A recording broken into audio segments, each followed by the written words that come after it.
You think you pass through rooms like smoke, unseen, unmeasured, unchosen.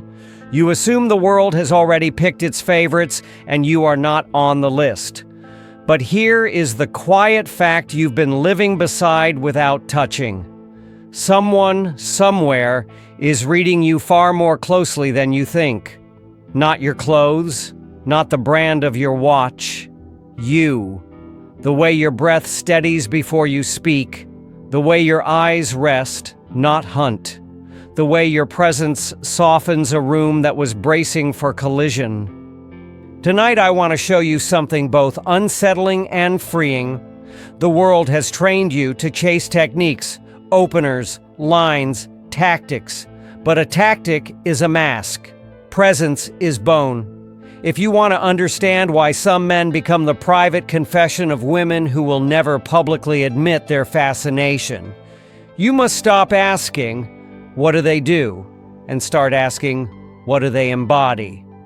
This is not seduction theater. This is philosophy applied to the quiet weather of your life, the air around you that others inhale. We will wander from Plato's cave to Machiavelli's court, from Bonhoeffer's ethics to Nietzsche's demand that we become what we are, not to name drop, to understand the shape of gravity. Gravity doesn't try, gravity simply is, and everything else arranges itself around it. Before we begin, a caution. Every woman is a lazy phrase. There is no single algorithm that unlocks all hearts, but there are patterns, human, cross-cultural, recognizably sound, that repeat often enough to take seriously. Think of these not as rules, but as 5 fields you carry with you. When these 5 fields are bright and coherent, people feel you long before they notice how you look. Women, especially those who have learned to read safety and sincerity with the skill of a professional, will feel you in seconds. It is not magic. It is moral weather. And here is the most uncomfortable twist. You cannot convincingly simulate these signals. You can only become them. Tricks are loud. Integrity is quiet. And quiet wins in the end. Imagine you are at a cafe after a long, quarrelsome day. The barista mishears your order. Someone behind you bumps your shoulder. Your phone lights up with a message you hoped wouldn't come. There is a millisecond, the barest pause, where your nervous system chooses a path. Do you spill into the room? Do you snatch at control? Or do you decide to be a place where the noise ends? Women notice that pause? We call it calm, but that's too soft a word. It is the charioteer in Plato's Phaedrus, reason with the reins of 2 horses, one noble, one wild, guiding the whole being toward its aim. The whole being, not just the image. You don't suppress the horses. You coordinate them. The result is not blandness, it is balance. Your laughter rings natural. Your irritation dissolves quickly. Your voice does not rush to prove it belongs. You become, to borrow from Bonhoeffer, a person who chooses costly grace over cheap grace. Cheap grace is the apology you hurl at the world to reset your social credit quickly. Costly grace is the decision, moment by moment, to assume responsibility for your wake. If you make a mess, you clean it up. If you won't, you repair. This is not performance. It is a discipline in which the apology is a consequence, not a strategy. Why does this register as attraction? Because serenity is rare and safety is magnetic.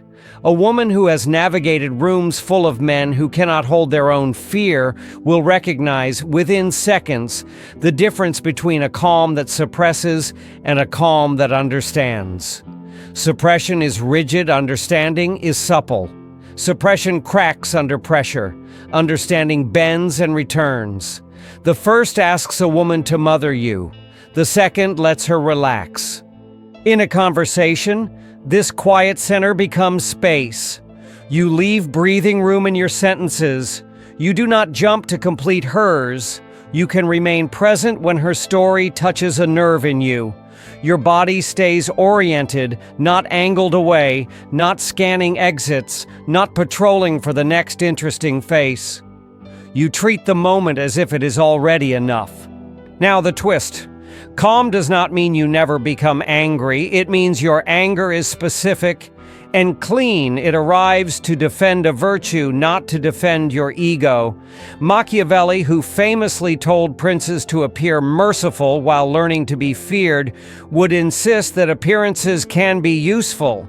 But the deeper excellence, virtue, is a capacity, the power to shape events without becoming a hostage to them.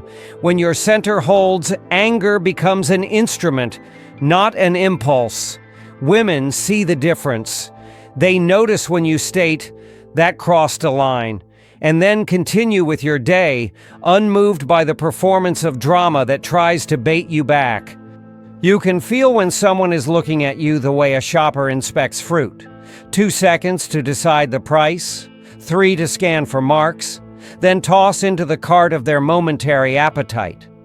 You can also feel when someone is seeing you. They are not collecting data. They are receiving a presence. The unhurried gaze is not about staring. It's about permission. You do not trap someone with attention. You invite them with curiosity. Your eyes are steady and soft, landing on a person the way an oak casts shade, without strain. You are not pinging them for validation. You are asking silently, "What is it like to be you right now?" This is not technique, it's ontology. Martin Buber called it the I-thou encounter, but we need no jargon. Think instead of Plato's ladder in the Symposium, where love climbs from the beautiful body to the beautiful soul to the beautiful in itself. You are not climbing a person to reach your desire. You are letting desire climb you toward a fuller attention that leaves the other more themselves, not less. Psychologically, the unhurried gaze rides on self-regulation. Eye contact is intimate because it exposes you. If your body tightens when someone meets your eyes, your attention shatters. You revert to scanning for safety. Do they like me? Am I impressive? Did I misread the tone? The unhurried gaze begins when you tolerate that microdose of vulnerability and keep your breath slow. 2 or 3 seconds is often enough. Then, a respectful drift, nose to cheekbone to lips to the air beside them, and back to their eyes. Not to score points, to stay with them without pinning them. Why is this attractive? Because attention is the most sincere form of selection. You are saying, "Right now, I choose to be here," and you are brave enough to show it. Many men try to hide their attention to avoid the sting of rejection. They look everywhere and nowhere. Some drown a woman in intensity she didn't consent to. The unhurried gaze does neither. It reveals you without demanding a return. That freedom, your freedom from compulsion, feels like safety.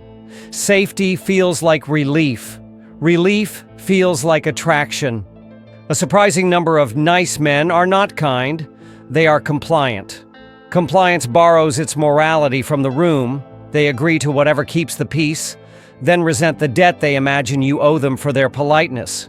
Kindness is a decision to do good because you are good, regardless of applause. Women feel the difference swiftly. Sovereign standards are your lines drawn in soil and soul. They are not posted as warnings. They are practiced as habits. You keep your word. You speak plainly. You allow a no from others without sulking or selling. You protect the conversation from cruelty, even when the cruelty would have earned you points with a group delighted by a clever humiliation. If someone gossips, you decline the currency gently. I'd rather not talk about her when she's not here. If a plan violates your priorities, you say, "I can't tonight." Period. No alibis, no frantic over-explanations. Your no is not an argument, it is a boundary. This is where Bonhoeffer's costly grace returns with teeth. Cheap grace tells you to forgive yourself in advance for the self-betrayal you intend to commit. Costly grace asks you to pay, in discomfort, for your values.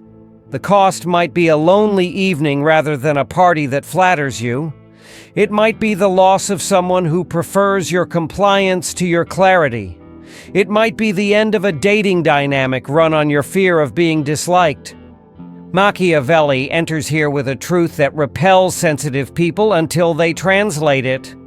The prince must learn not only how to be good, he said, but how not to be good, and use either according to necessity. Read that again with a moral ear. You must learn to refuse the performance of goodness when it is demanded as tribute. Performative goodness is how tyrants make prisoners of polite people. Authentic goodness often requires displeasing someone who expects your compliance. The sovereign man can be tender and immovable in the same minute. That paradox is rare. Rarity attracts. There is also a practical reason women feel this as a signal. Boundaries are the scaffolding of trust. A person who cannot say no will also be unable to make a promise that costs them something. Desire without discipline is exciting on Friday and terrifying on Sunday. Standards are not walls that keep people out. They are beams that keep the roof from crushing everyone inside. The easiest way to hide fear is to either armor it with sarcasm or anesthetize it with more facts. The rarer way is to dance with it. Nietzsche warned us that seriousness, without laughter, often disguises resentment. "I would believe only in a God who could dance," he wrote. Translation for our purposes: a man who cannot play is not safe to love. He will turn devotion into duty and curiosity into control. Playful courage is the subtle art of taking small social risks without making the room pay for your anxiety. It looks like this. You tease lightly, but never with poison. You risk a sincere compliment that could be ignored. You attempt a spontaneous plan and accept a no with a smile that is actually a smile. You make yourself the butt of a brief, generous joke, but never as a bid for pity. You are willing to embarrass yourself, but not to humiliate someone else. Unlike the performative cool of detachment, playful courage is warm. It says, "I am not here to win, I am here to be with." The risk is that you will feel foolish. Nietzsche's answer is as bracing as it is beautiful. Become who you are. The person who takes small risks as a way of telling the truth grows into a man who can take large risks as a way of living a life. Amor fati, love your fate, begins with loving the sting of a failed attempt, because it means you showed up. How does this register as attraction? Because it hints at capacity. The man who can risk a light-hearted line can likely risk a difficult conversation. The man who can be turned down without theatrics can probably be trusted with the parts of life that do not applaud. The man who laughs easily is not the class clown. He is the citizen of his own body. Anxiety is contagious. So is play. The twist is that many men attempt play without the courage. They perform goofiness as camouflage while smuggling in neediness. The difference is whether you demand a return on your risk.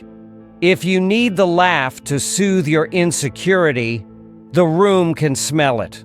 If you offer a laugh because you have room for another person's freedom, everyone breathes better.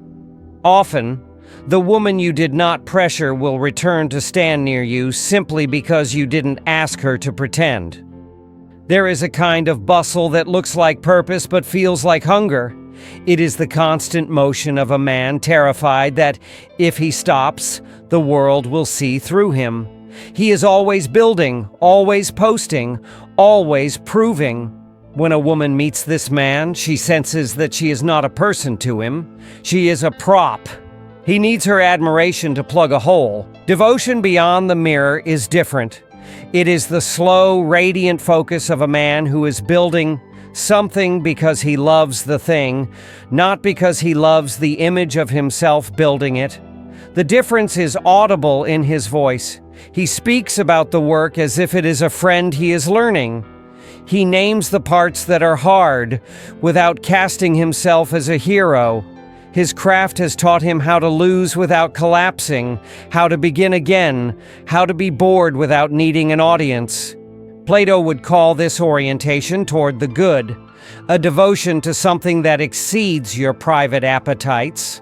Desire in the symposium is not condemned, it is refined. It begins with bodies, climbs to souls, and then ascends to the beautiful itself. The man whose desire has been educated by long labor tends to be less grasping. He can enjoy a woman without turning her into a resume. He can desire without devouring. From the outside, this reads as purpose, a word so overused that we often forget its spine, telos, an end to which a thing is ordered.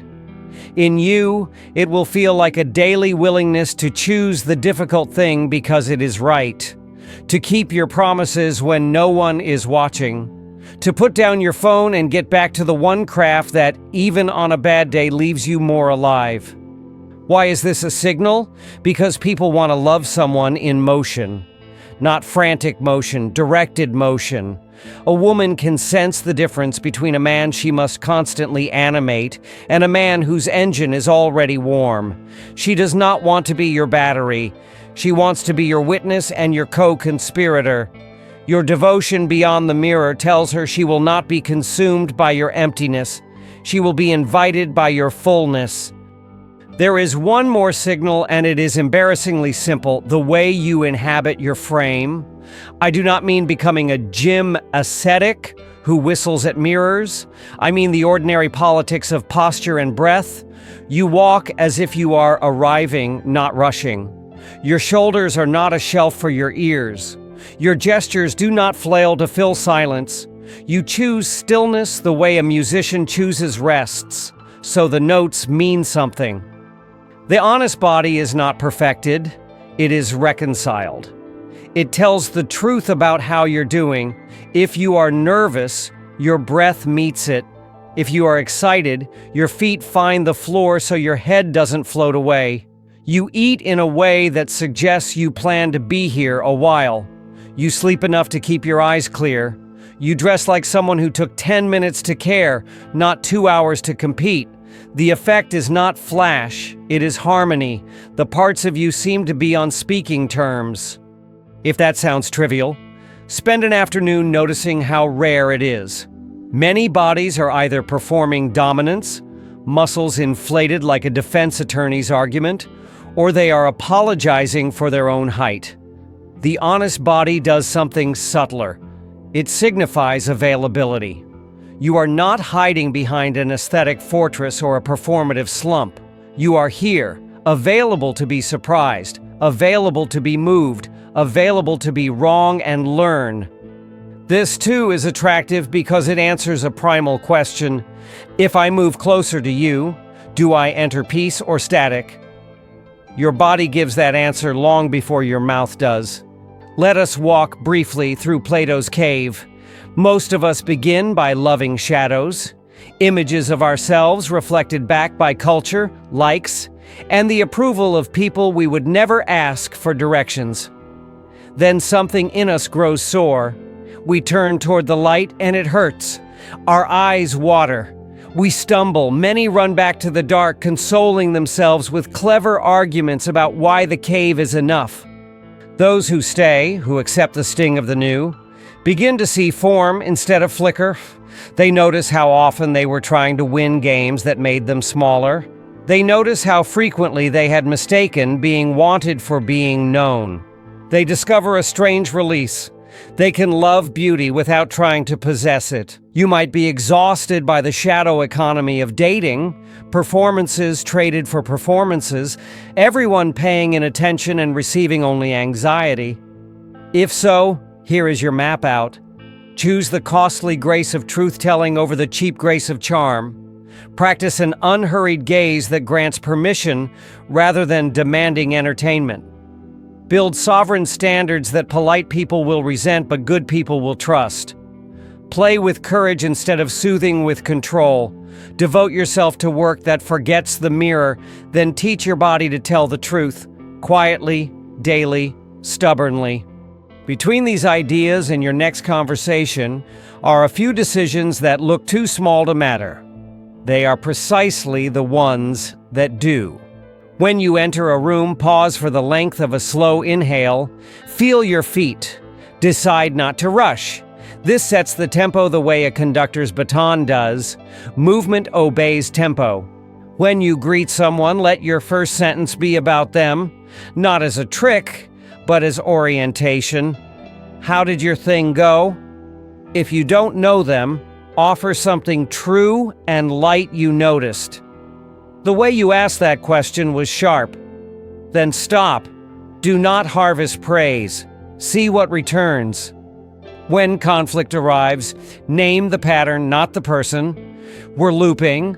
Or, I'm getting tense, give me a minute. You are not performing self-awareness. You are regulating the field.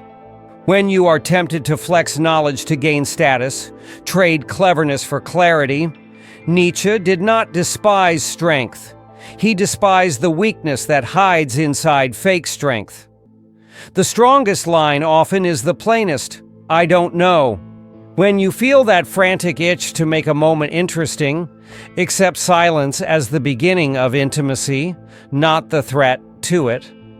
The room is not a beast you must entertain, it is a friend you can rest with. When you desire someone, enjoy that desire without immediately bargaining. You are allowed to feel without transacting. If you choose to invite, make the invitation small and easy to refuse. Coffee sometime? Then let there no be a complete sentence. If it is a yes, let it breathe. The adventure is the conversation, not the contract it might generate. When you fail, because you will, repair. Send the message. Apologize without a speech about your childhood. Then do the work that makes the apology unnecessary next time. Machiavelli will have the last word on power because he tells a truth that rescues kind men from becoming doormats. Fortune, he writes, is like a river that floods. You cannot command it, but you can build banks that guide it. Virtue is the capacity to meet the world as it is and shape it a little. For you, that means simple fluency with reality. If she likes you, you will know. If she does not, you will also know. You do not litigate attraction. You do not argue with outcomes. You respond, then continue. Your life is already full. A man who does not need to win every frame is the man who often wins the ones that matter. Women feel that. It loosens something in them. Their guard, their performance, their need to manage your ego. Power is not the ability to make a person do what you want. Power is the ability to remain yourself in any circumstance. That is the only power that can sustain love, because love is not a project. It is a weather system that forms over two honest landscapes. A friend once told me about a woman he admired from a distance for months. He watched other men approach her with lines that hit like thrown darts, some sticking, most not. He kept telling himself he needed a better dart. Then another friend, older and inconveniently wise, said, "Maybe stop throwing, build a garden." He took that literally. He reoriented his evenings. He trained twice a week because his back ached, not because of a mirror. He cooked a decent meal for himself 3 nights in a row. He finished the book he had been pretending to read for a year. He called his sister back. He apologized to a colleague he had quietly undermined and made it right. He slept. He learned to make a pour-over coffee that was, in his words, not embarrassing.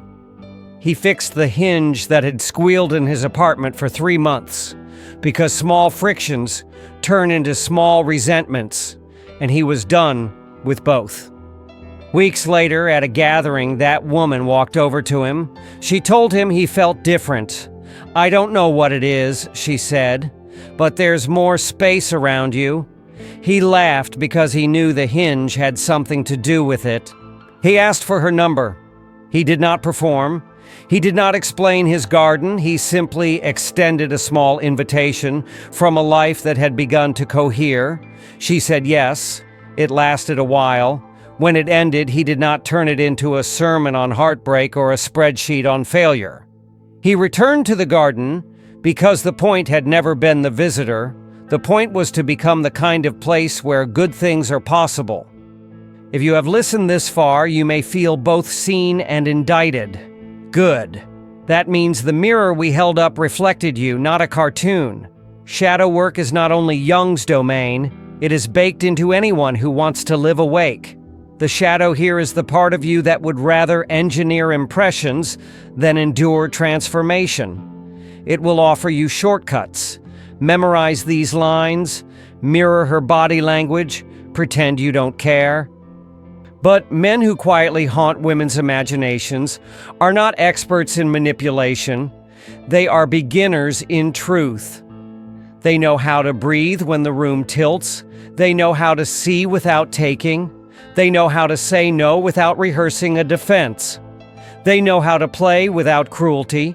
They know how to serve a work without staging a performance. And their bodies tell the truth. I am here. I am not hunting. I am not hiding. If you come closer, you will meet the same person you see from across the room. Here is the hardest and most liberating line I can offer you. The goal is not to become every woman's crush. The goal is to become the kind of man who could be, and then to stop caring whether you are. Nietzsche's test returns as a koan. If nothing changed outside you, if no one noticed, if no one applauded, if no algorithm distributed your face, would this still be a life you respect? If not, we have our next right step. Because the paradox at the center of desire is this. When you no longer solicit the world to tell you who you are, the world grows curious. Gravity does not ask to be believed. Gravity simply makes falling feel like flying, slowly. So walk into your next room as if you have time. Offer your attention like shade. Keep your standards even when it storms. Risk a laugh that frees the air. Return to your work when no one is watching. Teach your body to tell the truth. Let the hinge be quiet. If someone feels your weather and decides to come closer, meet them without theater. And if no one comes, let your life remain worthy of being witnessed by the one person who cannot leave you, the man you are becoming. When you turn off this video, do one small thing that would make it easier to respect yourself tonight. Not tomorrow, tonight. The first person who will feel that choice is you. The second, sooner than you think, will be someone who wonders why your presence feels like home. That is the hidden gravity. It never begs. It never brags. It just keeps pulling quietly until what's truly meant to stay does.